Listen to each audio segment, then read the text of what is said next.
kuva mu myaka nk'icumi ishize imibanire yanjye n'igitsina gore yifashe neza. Ntabwo igitsina gore kiragukunda. narenze uruhu baragura cyane bamwita Lorenzo.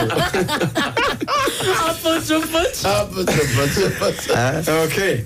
Lorenzo yabwiye umukobwa muri diaspora uba muri Amerika, ntabwo atuye umutipe disi ati ndabona ashimishije, ati nta n'ubwanwa afite.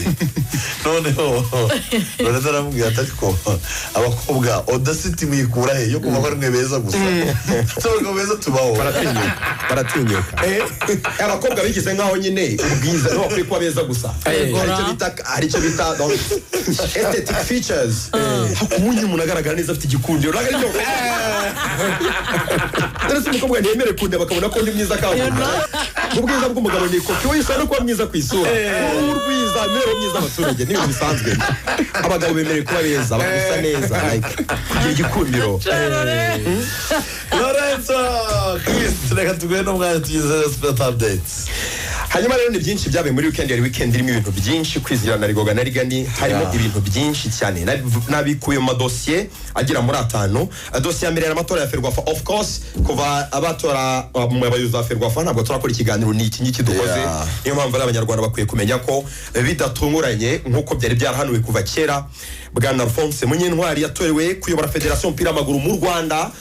Birumvikana hari kwa gatandatu munami inteko rusange ya Ferwafa yemerejwe muri mishinga myinshi nk'umushinga wo gutangiza shampiyona ishingiye kuri ligue. Ni edition ya mbere igomba guhita itangira ari ligue. Birumvikana ko agomba kubaho nyine n'abagomba kuyobora iyo ligue. Ibyo rero ni mu mishinga yemejwe mu nteko rusange. Abakomeye rero batowe nabonye bitaratunguranye cyane ko nyina henshi barabakandida unique, ntawigeze atsindwa na oya n'umwe. Batsinze ku bwiganze yaba Alphonse Munyentwari yaba Marcel Matiko Habyarimana, ntabwo nkimwita Matiko nzige mwita Matici kubera ko nabonye hari abantu iryo zina babihuza wenda niba muri Ferwafa. Ferwafa iyobowe na Matiko, hajemwo Amatiko bakahuza n'iryo zina bakumva ko peut-être ari butari mwiza urimo kumera umwe mu bagabo b'inyangamugayo ba muri Federation y'umupira w'amaguru mu Rwanda. Inyangamugayo cyane iryo ni izina rye bwite. Niyo mpamvu nsigaye mvuga Matici cyangwa se Matix. Ndajya mwita izina rye rwose. Ni vice president rero wa mbere, vice president wa kabiri akaba rero yitwa Mugisha Richard, wanasekeje abantu cyane mu by'ukuri ubwo yiyamazaga.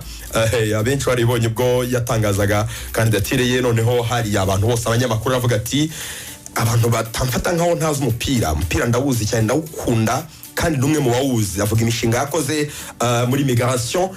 Aravuga ati abantu tuzakorana bitegure kwihuta. Iyo mvuga ndihuta koko arihuta koko aradoda. Nabonye ahise umufana we. Ngo rugajungu aravuga. Aravuga akavuga nakasongo yihwa. Richard aravuga. Arihuta cyane aravuga ati kuvuga ndihuta, gukora ndihuta, kugenda ndihuta. Niyo njya ndihuta ati rero abo tuzakorana mu biro byanjye bagendere kuri uwo muvuduko. Ubona ko vraiment ni komite mu by'ukuri yateguwe, urebye aho bavuye, urebye imbaraga bazanye, ibyo batangaje, ubona ko ni komite mu by'ukuri isa